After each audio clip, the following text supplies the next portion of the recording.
Hey everybody, welcome back to another video. This is going to be a specific video. It's not going to be rambling on like the previous one.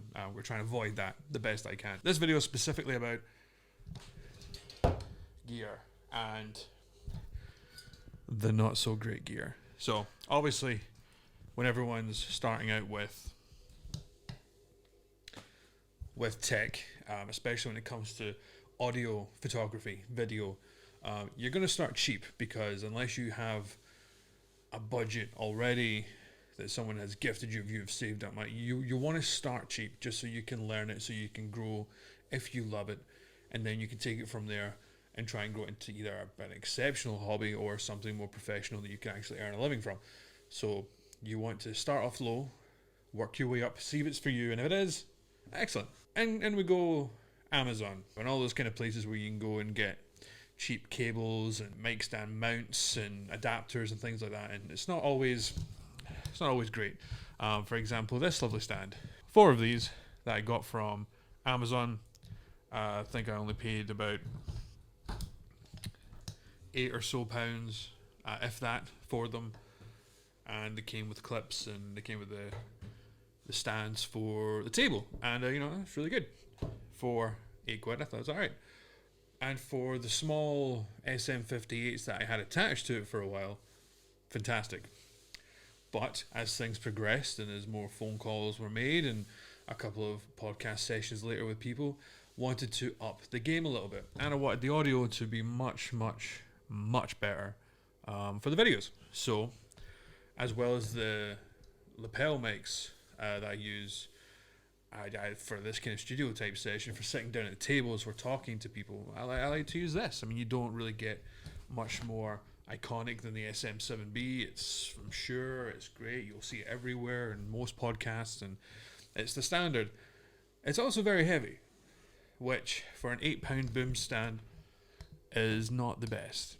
I'll show you, I'll try and show you a clip closer up later on, but the entire mechanism that's held, the small pole that's held into the table mount is gone. It's not gone, it's bent. It's bent to fuck.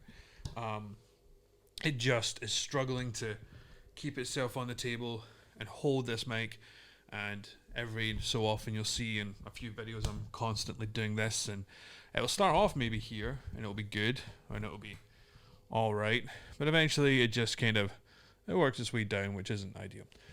Also, this mechanism isn't as stiff as it used to be. You can tighten it, but it's not great.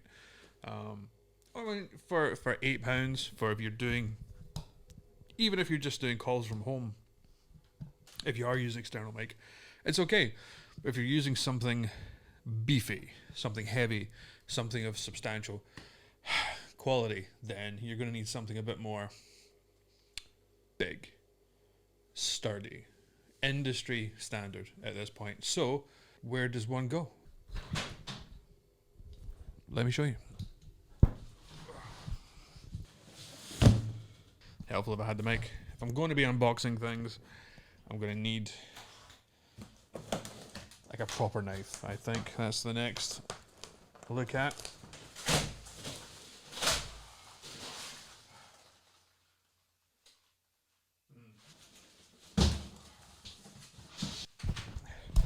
I made a mess. So, and again, you're constantly doing this. So to avoid such things, you may have seen it coming out, the Rode PSA1 Plus. If you've seen most podcasters or YouTube videos where they're talking, then this is usually what's in the corner. Usually it's actually the PSA, the original, but this is now the new PSA1 Plus. It has a few better features. It makes things a bit more, it just looks a lot better, but it also has a bit more better connections up here for the mics going on. It's easier, so you're not twisting the actual mic. Although you don't get that issue with the SM7B, you do get it with other ones. It has like a small mount that you can turn, saves you twisting. And yeah, it just looks better. But the question that I had for myself was, is this worth, I think I actually managed to see it on a deal for like 98, but it's usually about 120, 119, something like that, or depending where you look. So it's it's a lot of money for a stand. But as you can see or have seen, every 2 seconds I'm fiddling with this and it's just giving me grief. Also, apparently one of the things for here is that it's got the kind of sleeve that goes along the frame, and that stops like a lot of stuff getting entangled or your fingers getting caught. I've never had my fingers get caught. I don't think I know anyone who ever has, but you know, it's one less obstacle I now have. Helpful if I took all the stickers off. Cool. So you do have the main stand, but we'll come out in a moment. This, I feel, I've seen a couple of videos on people talking about this. Now, this is for if you want to actually make the hole in your desk and you can install the stand there, and that will look very, very cool. If you're wanting to make that like kind of like a permanent feature of a desk, I do a lot of DIY desks, so I've got no problem just cutting a hole in one and trying it out and seeing how it looks. It's not going to be a massive difference for me, but I think if you've got a nice setup at home and it's your only desk and your setup might change later on, it might not be set permanent the way you want it there, you might not want to use this straight away. So yeah, I would keep that to one side. I did see a YouTuber talking about, I'll try and find the video, he was talking about this, how the price could probably come down if this wasn't included, and that's probably not a bad idea. Second mount is probably the main one that most people will use if they don't have a DIY one themselves, and I'll show you.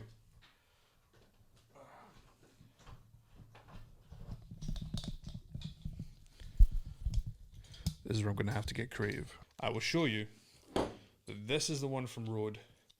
This is the one you get for 8. So, you know, hold up the right way.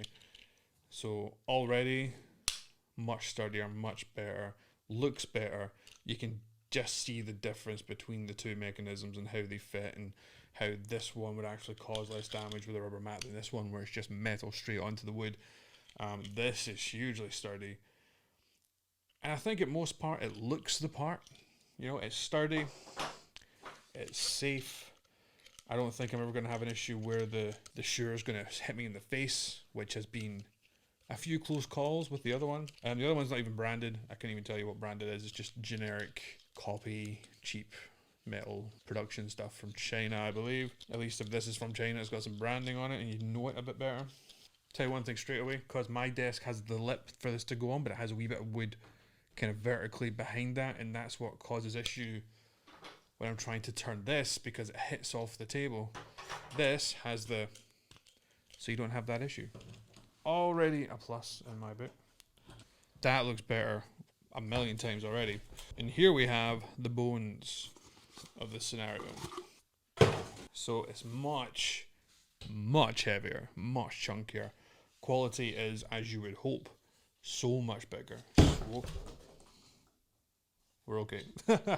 So much better, so much bigger. You can see the Rode logo, which is that kind of cheeky. It's a little bit cheeky on the Rode part, because they know a lot of people are going to be either broadcasting on Twitch or YouTube and talking with the mics in front of their faces, and you can see the Rode logo is going to be right where the mic is. So it's kind of clever, but also cheeky at the same time.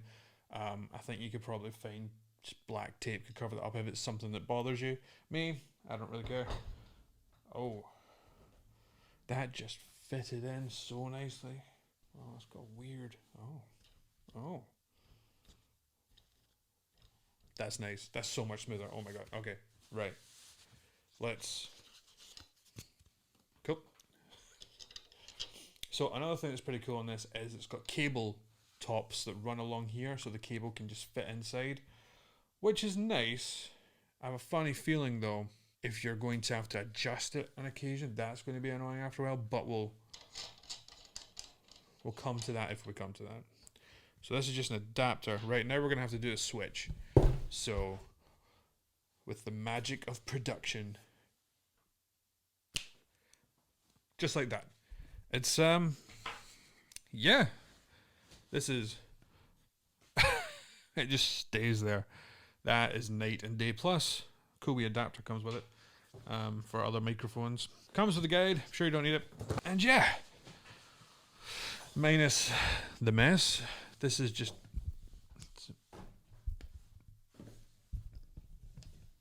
it's just... So this is what I was talking about before, the cabling. If I want to do like a top down, I'd have to go out and pull this. If I needed to give myself more slack, it's a bit of a case of going through each clip and giving myself more slack that way. So I think the trick is to give yourself enough at the beginning when you're hooking it up that you can kind of work around it. But it's the sheer just... This is no longer a concern that I had where I had the other one. Ooh.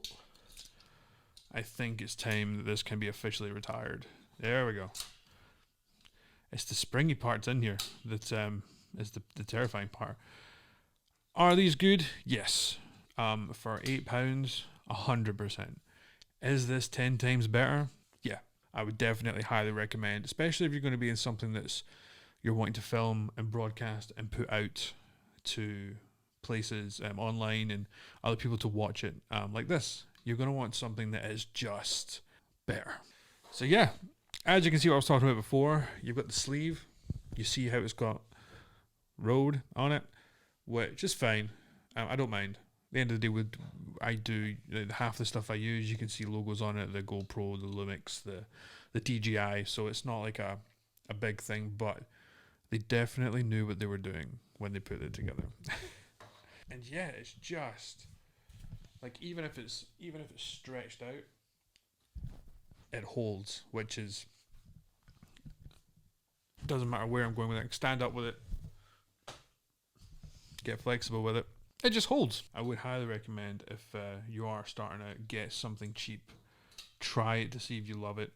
If it's something that you want to keep doing, then this is a great starter.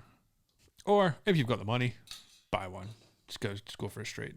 I probably would have if I had the money at the time. So yeah, the Rode PSA1 Plus. It's great. It's worth the money. I have made so much mess. Critiques that I would have on it so far is probably with this. I just think unless it's going to be 100% a permanent fixture, which if you're getting something as pro as this, maybe is the case, then you don't need this just yet. I will keep it because I might eventually set something up. But I think for for this boom mic to fall into a lot of other people's laps and to shift more units, bring the price down just a little bit, take this out, and it's a win, I think. But yeah, no, very happy with it, and hopefully you will see it in more videos to come. But right, anyway, I'm going to go. It's just a small video for something very, very simple, but had a massive impact on some decisions that were made this year. So hopefully if you are looking for upgrading your boom mic, then hopefully this helps. If it's worth going from cheap to buying something like this, yes, definitely. Not sponsored. However, I am very open to it. Right, anyway, thank you for watching. My name is Andrew, and I will see you on the next video, hopefully, which will be talking about this.